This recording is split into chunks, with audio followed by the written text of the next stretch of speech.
Bonsoir à tous, nouvelle semaine d'information locale avec le 7-8 journal sur TV 78. Nous sommes le lundi 16 octobre. Tout de suite, les titres de cette édition.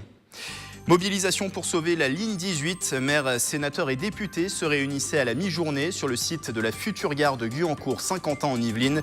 Ils exigent le maintien du tracé et de l'arrivée du supermétro dès 2024 dans les Yvelines. Le maire de Versailles, François Demazière, a répondu à nos questions.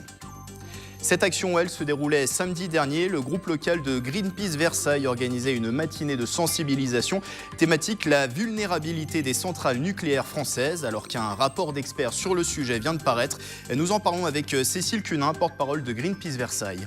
Et puis économie, le marché de l'immobilier se porte bien en Ile-de-France, plus 20% de ventes de logements anciens au deuxième trimestre. Mais qu'en est-il précisément dans les Yvelines? Chronique dans ce journal.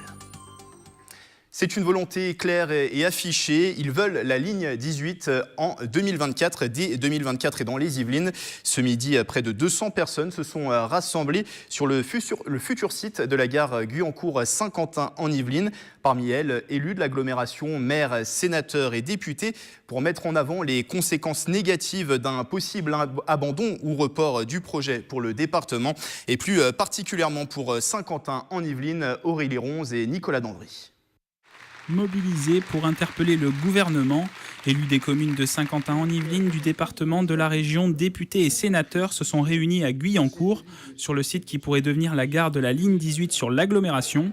Tous présents pour défendre la mise en œuvre du projet ferroviaire avant 2024. Aujourd'hui, les Jeux Olympiques, c'est un enjeu aussi fondamental. On ne peut pas avoir deux discours. Dire que nous allons recevoir les Jeux Olympiques, s'appuyer là-dessus au niveau du CIO à Lima, et ensuite, derrière, nous dire que, non, finalement, on n'aura pas le temps. C'est impossible. Donc, pour être rassuré par le ministère, il faut nous recevoir rapidement et qu'on puisse, avec les entrepreneurs, la population, annoncer la bonne nouvelle. Cette bonne nouvelle, c'est l'arrivée du tracé de la ligne 18 dans les Yvelines avant les Jeux Olympiques, avec une gare située à Guyancourt, commune qui accueille 1200 entreprises et de nombreux salariés au quotidien. Saint-Quentin en Yvelines, c'est le deuxième pôle économique de l'Île-de-France. On ne peut absolument pas du tout ne pas avoir de transport structurant. Et il faut qu'on se bouge, nous, effectivement, les élus, les habitants, les entreprises et les étudiants, pour faire reconnaître que notre territoire est incontournable. À un échelon proche des politiques nationales, certains élus yvelinois ont des ressources importantes pour peser sur la décision du calendrier concernant la ligne 18. Nous avons sollicité le préfet de région pour lui demander là-dessus des clarifications, pour lui demander une étude de faisabilité sur le calendrier qui pourrait être demandée à la Société du Grand Paris. Nous avons un certain nombre d'éléments, naturellement, qui nous laissent penser que boucler ce projet en 2024 jusqu'à Versailles, cette ligne 18, est tout à fait faisable. J'irai rappeler les engagements de l'État au plus haut niveau et j'essaierai d'entrer dans des bureaux qui aujourd'hui ne me sont pas encore ouverts. Je crois que les ministères chargés de ce dossier sont au travail, qui vont remettre à un moment donné leur copie au Premier ministre et qu'à ce moment-là, une fois que les hypothèses seront sur la table, le dialogue s'enclenchera avec les élus locaux pour voir quelle est la solution la plus efficace et celle qui sera de nature à répondre aux besoins. En marge de cette mobilisation, des élus écologistes de l'agglomération ont tenu à exprimer leur opposition à ce projet. Et à côté de Saint-Quentin en Yvelines, c'est la ville de Versailles qui pourrait se retrouver impactée par le possible abandon de l'arrivée de la ligne 18. Versailles, c'est le terminus du projet initial prévu par la Société du Grand Paris. Le maire François Demazière était présent ce midi. Il a été interrogé par Nicolas Dandry. Alors en quoi c'est important cette ligne 18 pour la commune de Versailles ? Je crois qu'elle est importante pour toutes les communes qui sont sur le tracé de la ligne 18. Récemment, la ministre des Transports est venue à Versailles, a confirmé que le tracé serait bien maintenu, le tracé que l'on connaît.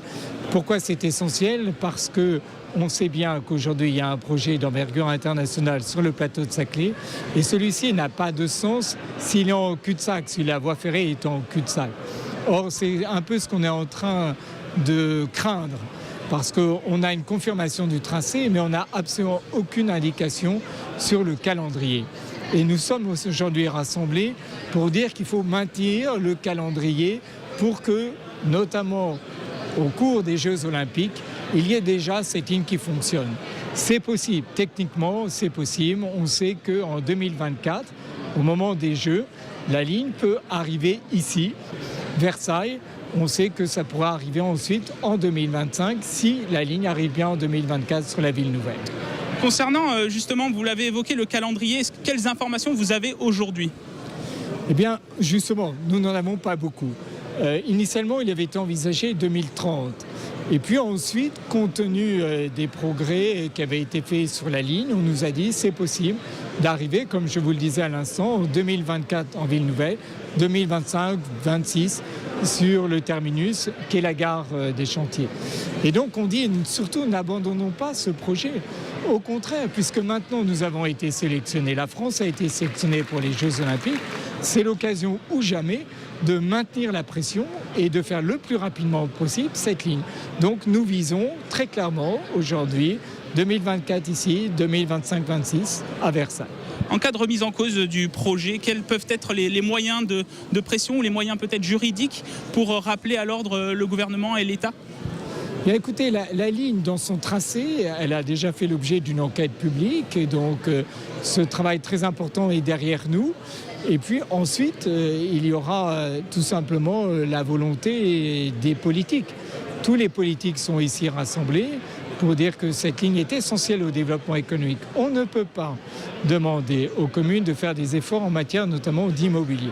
Vous savez qu'aujourd'hui, l'État nous demande de construire vite, beaucoup. On ne peut pas demander cet effort s'il n'y a pas les moyens de transport adéquats.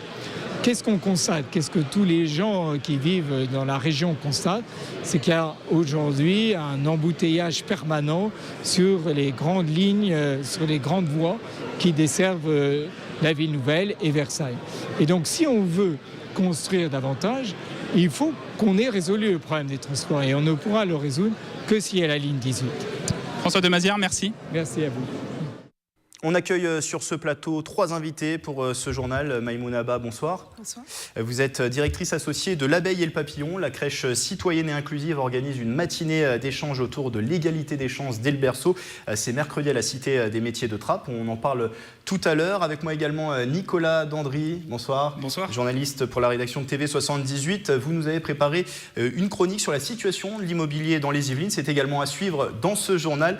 Mais pour commencer, je me tourne vers vous, Cécile Cunin. Bonsoir. Bonsoir. Vous êtes la porte-parole du groupe local de Greenpeace Versailles. Vous organisiez samedi dernier, avenue de l'Europe à Versailles, une action de sensibilisation au sujet de la sécurité dans les centrales nucléaires, comme dans une vingtaine de villes en France.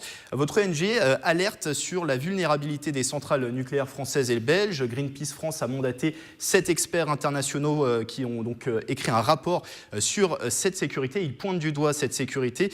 Alors, pas en ce qui concerne directement le cœur du réacteur, mais plutôt les piscines d'entreposage du combustible. De quoi parle-t-on exactement? À quoi servent-elles ces piscines? Alors les piscines de refroidissement ou de désactivation, ce sont l'endroit où va le combustible usagé après avoir servi à libérer de l'énergie dans le cœur du réacteur. Donc ce combustible, il peut y en avoir plusieurs centaines de tonnes dans une seule piscine, est encore très chaud et il faut le refroidir donc avec l'eau contenue dans la piscine. Et cette eau permet également d'avoir un rôle de radioprotection vis-à-vis de ce combustible. Le problème, c'est que ces piscines sont très mal protégées et c'est ce sur quoi Greenpeace alerte aujourd'hui. Ce rapport. Alors pourtant, EDF qui gère ces centrales nucléaires assure qu'elles sont sûres, bien surveillées et protégées, ces centrales nucléaires. Alors oui, c'est ce que dit EDF, mais ce rapport est unanime. Ces piscines sont très fragiles. C'est simplement une couverture de béton qui fait une trentaine de centimètres d'épaisseur. Donc c'est à peu près ce qu'on trouve dans les HLM qui ont été construits dans les années 60 ou les hangars agricoles. Et la couverture est généralement simplement en tôle. Donc c'est très très faible pour le risque qui est en jeu. Car si l'eau de cette piscine venait à s'échapper, s'il y avait un accident ou une attaque. Quels seraient les risques finalement? Oui, les risques seraient vraiment importants. C'est-à-dire que si l'eau parvenait à s'échapper, le combustible qui est brûlant, il pourrait y avoir une explosion d'hydrogène et un relâchement massif de radioactivité, ce qui bien sûr conduit à des risques environnementaux et sanitaires majeurs. Alors des militants de Greenpeace France ont pénétré sur le site de la centrale de Cattenom en Moselle, c'était jeudi dernier, et selon l'ONG, votre ONG, elle a réussi à tirer des feux d'artifice sur place. EDF conteste bien sûr cette intrusion. C'est une action qu'on peut juger coup de poing, mais qui est nécessaire pour pour sensibiliser sur la question ? Oui, c'est nécessaire. Beaucoup de gens ignorent les risques que EDF nous fait encourir tous les jours. Les Français, mais aussi les habitants des pays européens frontaliers près desquels les centrales sont construites. Cette action a permis de montrer que vraiment rentrer dans une centrale était possible. Et le feu d'artifice a été tiré vraiment au pied de la piscine de refroidissement. Et ce que j'ai oublié de préciser, c'est que c'est l'endroit le plus radioactif de toute la centrale. Donc c'est plus radioactif encore que le cœur même du réacteur.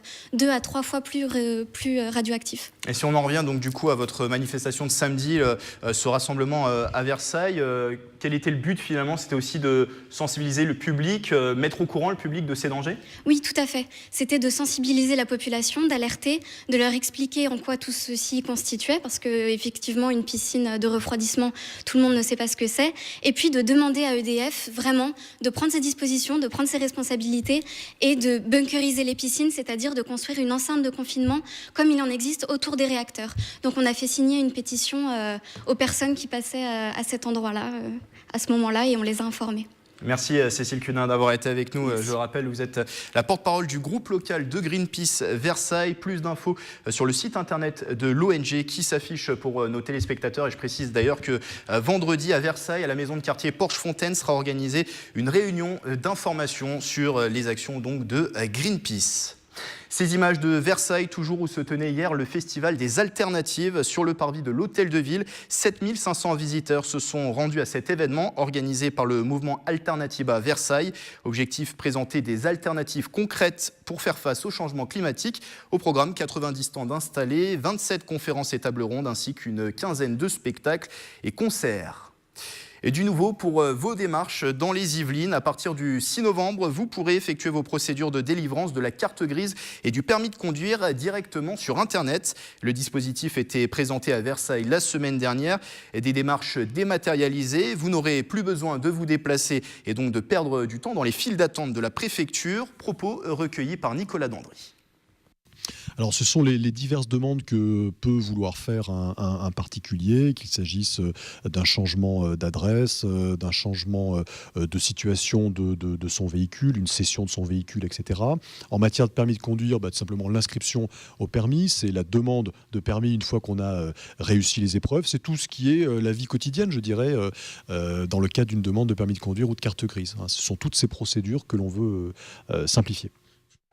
Pour faire vos démarches en ligne et pour plus d'informations sur la procédure et les pièces à fournir, rendez-vous sur le site internet qui s'affiche en bas de l'écran. Et je me tourne vers vous, Nicolas Dandry de la rédaction de TV78. On parle économie maintenant avec l'immobilier. C'est un secteur qui est en progression en Ile-de-France. Les ventes de logements anciens ont progressé de 20% au deuxième trimestre cette année par rapport à la même période en 2016. De bons résultats. Alors, côté Yvelines, Nicolas, comment évolue le marché de l'immobilier ? Alors le marché est plutôt dynamique dans le département. Prenons d'abord les transactions immobilières. Les ventes sont en hausse durant le deuxième trimestre 2017. Près de 3000 appartements anciens vendus, soit une augmentation de 23% par rapport au second trimestre 2016. Même tendance pour les maisons anciennes, vous le voyez, autour de 2500 au deuxième trimestre 2017. Une hausse de 32% par rapport à la même période l'année dernière. Mathilde Tréca-David, notaire associée à Guyancourt, nous explique les conditions de cette situation. Aujourd'hui, je crois qu'un des facteurs importants, c'est quand même les taux des prêts qui sont intéressants. Les gens investissent beaucoup en se disant on profite des taux intéressants. Et puis le dynamisme, l'activité qu'il y a autour de chez nous. Il y a beaucoup d'entreprises qui s'installent, donc ça fait venir pas mal de gens. Nombre de ventes en hausse donc dans le département. Qu'est-ce que ça donne sur l'évolution des prix ? Alors c'est l'autre signe de cette reprise sur le marché immobilier. La tendance est aussi à la hausse. Si on prend le prix moyen au mètre carré d'un appartement ancien dans les Yvelines, on passe de environ 3 500 € en 2015 à près de 3 700 en 2017, comme vous le voyez à l'image. Concernant les maisons anciennes, même constat, le prix moyen a augmenté de 4% entre 2015 et le deuxième trimestre 2017. Il dépasse aujourd'hui les 360 000 €. Pour finir, Nicolas, zoomons sur la situation de l'immobilier à Saint-Quentin en Yvelines. Que faut-il noter ? Eh bien, Grégory, la conjoncture est similaire à celle du département. En 2015, près de 2300 transactions immobilières avec un prix moyen au mètre carré de 3 040 €, maisons et appartements anciens confondus. À noter que 60% des acquéreurs sont des jeunes travailleurs entre 20 ans et 40 ans. À ce propos, je vous propose d'écouter l'ancien président de Saint-Quentin en Yvelines qui va parler des facteurs d'attractivité du territoire. C'était au micro de Michael Elmidoro il y a quelques semaines. Nous avons un endroit où il y a une qualité de vie exceptionnelle quand même. Nous sommes à l'ouest de Paris, nous sommes bien desservis aussi. Et alors, si on se penche plus précisément sur certaines communes de l'agglomération, on voit que sur cette carte, les prix médians au mètre carré d'un appartement ancien entre 2011 et le premier semestre 2016, et comme vous le voyez, Voisins-le-Bretonneux, Montigny-le-Bretonneux et Guyancourt ont une médiane supérieure à 3 500 € le mètre carré. On retrouve les prix les plus bas à Trappes, La Verrière ou encore Elancourt, avec des variations de prix en fonction des quartiers, comme vous le voyez à l'image, en fonction des couleurs. Chaque quartier a des prix qui varient. Même constat pour les maisons anciennes. Trappes et La Verrière sont les villes les moins chères. En revanche, les prix médians dépassent les 350 000 € à Manille-les-Hameaux, Voisins-le-Bretonneux, Guyancourt ou encore Montigny-le-Bretonneux. Et justement, concernant le marché de Montigny-le-Bretonneux, je vous propose d'écouter François Eliès, qui est agent immobilier dans cette commune. Sur les quelques dernières années, on a ressenti une petite baisse de l'immobilier au niveau national, avec certaines régions qui allaient jusqu'à moins 15, voire moins 20% en termes de baisse de prix, alors que sur Montigny, la baisse n'a été que de 3 à 5 points maximum. C'est une baisse qui est très très faible par rapport au reste de la France, du fait de l'attractivité vraiment de Saint-Quentin et de son pôle économique. Alors cette situation locale du marché immobilier sur Saint-Quentin-en-Yvelines pourrait se confirmer dans les prochaines années, notamment, comme vous le savez, avec l'organisation de certaines compétitions des Jeux Olympiques de 2024 sur notre territoire. Merci Nicolas pour ces précisions. On en vient à vous, Maïmouna Ba. Je le rappelle, vous êtes la directrice associée de l'Abeille et le Papillon. La crèche citoyenne et inclusive organise une matinée d'échange autour de l'égalité des chances dès le berceau à la Cité des métiers de Trappes mercredi. Parlons de l'Abeille et le Papillon d'abord. La société gère 2 crèches sur le territoire de Saint-Quentin-en-Yvelines. Donc il y a une micro-crèche qui s'appelle les Tilleuls qui est à Montigny-le-Bretonneux. Et un projet, ça va ouvrir en janvier. C'est une crèche inter-entreprise qui va ouvrir en face du Vélodrome national. Tout à fait. Donc c'est une crèche qui doit ouvrir en mars. En mars 2018. Donc on accueillera donc 30 enfants sur ce lieu.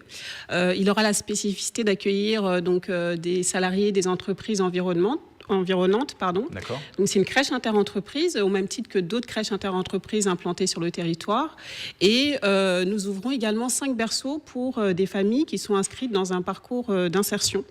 Donc on est en train de travailler avec la CAF pour avoir le label crèche à vocation d'insertion professionnelle. Parce qu'on parle de crèche citoyenne et inclusive, qu'est-ce que ça veut dire en fait concrètement ? Alors citoyenne parce que nous portons un projet de société. Donc, autre que entreprise. Très bien. L'Abeille et le Papillon est ancré sur son territoire et on milite pour qu'il y ait de la mixité. On part du principe que la cohésion nationale, elle se travaille, oui. Et elle se travaille via la mixité, entre autres. C'est en cela qu'on est citoyen. Et puis même dans notre manière de voir l'accueil de l'enfant, notamment en travaillant avec des producteurs locaux, en faisant attention aux produits qu'on utilise pour les enfants. On est pleinement ancré dans la citoyenneté et inclusif parce que on milite encore une fois pour faire en sorte que chaque enfant, quel que soit son milieu d'appartenance, quelle que soit la catégorie socio-professionnelle de ses parents, qu'il ait la chance d'avoir une place en crèche. D'accord, oui, d'ailleurs, vous le dites, c'est une conviction et ça sera l'objet de cette rencontre de mercredi, c'est que finalement, cette place en crèche va jouer aussi sur le reste de la vie de l'enfant. C'est dès ce moment-là qu'on parle aussi d'égalité des chances, ça va jouer dans les rapports hommes-femmes, dans sa réussite à l'école, c'est aussi ça ce que vous vouliez mettre en avant. Tout à fait. L'objectif de cette rencontre, qui doit réunir un certain nombre de personnes sur le territoire, donc du monde de l'insertion, du monde de l'emploi. On va également avoir des partenaires dans le domaine sanitaire et social. L'idée, c'est vraiment d'apporter donc cette problématique de la petite enfance dans le débat sur l'égalité des chances, parce que souvent, quand on parle d'égalité des chances, c'est en général à partir de 6 ans. Oui. Par exemple, là, on parle en ce moment du dédoublement des classes en CP, mais il y a des choses qui peuvent se faire bien en amont, que ça soit avec les enfants ou avec les parents aussi, parce que on ne naît pas parent, on le devient. Donc il y a plein de choses qui se jouent effectivement dès la petite enfance et on trouve que on porte pas le débat assez sur la petite enfance. C'est pour ça que d'ailleurs mercredi vous avez convié pas mal d'élus à la rencontre, c'est aussi les sensibiliser à cette question. Complètement. Alors effectivement, on a convié un certain nombre d'élus, donc le délégué du gouvernement et la déléguée donc du préfet seront également là parce que ils ont cette responsabilité là aussi d'entendre le terrain. Et puis je pense qu'ils ont cette envie aussi et voilà, pour nous c'était important qu'ils soient associés à ces réflexions-là parce que c'est une matinée de réflexion et d'échange et nos élus ont aussi leur place lors de cette matinée-là. Et cette matinée sera animée, je le précise, par Catherine Delcroix, qui est enseignante-chercheur en sociologie à l'Université de Strasbourg. Merci Maïmouna Ba d'avoir été avec nous. Je rappelle, directrice associée de l'Abeille et le Papillon, la crèche citoyenne et inclusive organise mercredi une matinée d'échange autour de l'égalité des chances dès le berceau. C'est de 9h30 à midi à la Cité des métiers de Trappes. Infos et inscriptions sur le lien qui s'affiche en bas de l'écran. Sport, c'est l'une des compétitions les plus médiatisées au monde, diffusée dans 85 pays. La Ryder Cup, vous le savez, se tiendra au Golf National de Saint-Quentin en Yvelines l'année prochaine, en septembre prochain. Et à un peu moins d'un an de l'opposition entre Américains et Européens, les deux capitaines s'affrontaient pour un match d'exhibition à Guyancourt, pour le plus grand bonheur des enfants présents. Reportage de Nicolas Kirillovitz. Pour le moment, les gestes sont amicaux, l'ambiance bon enfant, à un an de la Ryder Cup à Saint-Quentin en Yvelines pour ce premier duel de capitaine. Sous le soleil, Thomas Bjorn et Jim Furyk dirigeaient des jeunes de l'équipe de France. Une opposition amicale 4 contre 4, mais surtout une expérience enrichissante pour ces futurs professionnels. On emmagasine de l'expérience, puis ils sont vraiment là à côté de nous, donc c'est génial, quoi. La pression, on connaît pas trop ça, on connaît pas autant de pression, du coup c'est vraiment cool. J'avais beaucoup de stress au début et là franchement ça va beaucoup mieux. Dans ce premier match entre Américains et Européens, les deux équipes ont terminé à égalité. Un résultat loin d'être une déception, surtout pour les enfants. Ils étaient plus de 700 à pouvoir approcher les stars du golf. C'est fantastique d'avoir des joueurs pros devant moi, d'être ici. Et en plus, j'irai à la Ryder Cup l'année prochaine, donc c'est fantastique de voir déjà des gens qui y joueront. C'est un peu impressionnant. Tu peux m'expliquer pourquoi ? La grandeur de tous les parcours, c'est immense et surtout de voir des jeunes espoirs. L'événement a permis aussi aux capitaines de prendre leur marque sur le parcours de l'Albatros. C'est ici que les 24 joueurs des deux continents s'opposeront pour la 42e édition de la Ryder Cup. C'est un parcours de golf fantastique et d'être le capitaine de cette Ryder Cup est vraiment spécial. C'est une journée incroyable avec tous ces enfants. Je suis très excité à l'idée de vivre cette Ryder Cup à Paris. La Ryder Cup 2018 se tiendra du 25 au 30 septembre prochain. Près de 200 000 visiteurs sont attendus à Saint-Quentin en Yvelines. La compétition reprendra alors tous ses droits. On referme cette page sport et ce journal avec la 5e édition de la Villepreusienne. Dimanche, adultes et enfants ont pu participer à des courses à pied, différentes distances, 1, 2, 5 ou encore l'épreuve du 10 km. Un événement qui a rassemblé 630 participants. Nicolas Dandry. Une matinée sportive entre frères et sœurs, Mélanie et Julien se sont lancés un challenge, participer à une course de 10 km. Le plaisir de courir pour cette fratrie originaire de Villepreux. Nous, on s'est entraînés un petit peu, mais franchement, une fois par semaine, à peu près. Voilà, on ne fait pas partie d'un club, donc c'est plus du loisir. J'ai trouvé une source de motivation aussi avec ma sœur, donc on a déjà couru plusieurs fois ensemble, c'est vraiment très sympa. Mélanie et Julien font partie des 211 coureurs qui ont pris le départ du 10 km, une boucle de 5 km à parcourir 2 fois à l'intérieur et à l'extérieur de la ville. C'est un mix d'urbain et de trail. Donc on a des parcours sur terre qui contournent essentiellement Villepreux. Avec un premier tour réalisé en 18 minutes 42, Adrien Grappi remporte cette course à la maison en 38 minutes 30. Pour le Villepreusien, cette 5e participation aura été la bonne. Il devance de 30 secondes Emmanuel Privat. C'est mon premier podium et donc dans ma ville ça fait vraiment super plaisir. Je connaissais à peu près le parcours et je savais où faire la différence. De leur côté, Mélanie et Julien ont terminé la course en 1 heure et 6 minutes. Heureusement que ma sœur était là pour me motiver parce que c'était éprouvant. Là. Surtout le deuxième tour, là, il y a 2 côtes là, qui nous ont bien bien Voilà. cassé en Et tout cas. L'objectif, c'était qu'on arrive en même temps à la course à l'arrivée. Donc voilà, on s'est attendu chacun pendant le trajet. Pour l'édition 2018 de la ville preusienne, les organisateurs réfléchissent à une nouvelle course de 15 km et peut-être un jour proposer un semi-marathon. C'est la fin de ce 7-8 journal. Reportage et replay sur notre site internet et notre application mobile TV 78. On se quitte avec ces images du soleil et de la chaleur qui nous ont accompagnés tout le week-end et également aujourd'hui. Et il fallait en profiter puisque les températures vont baisser progressivement à partir de demain. Image signée Axel Dwebel. Bonne soirée à tous.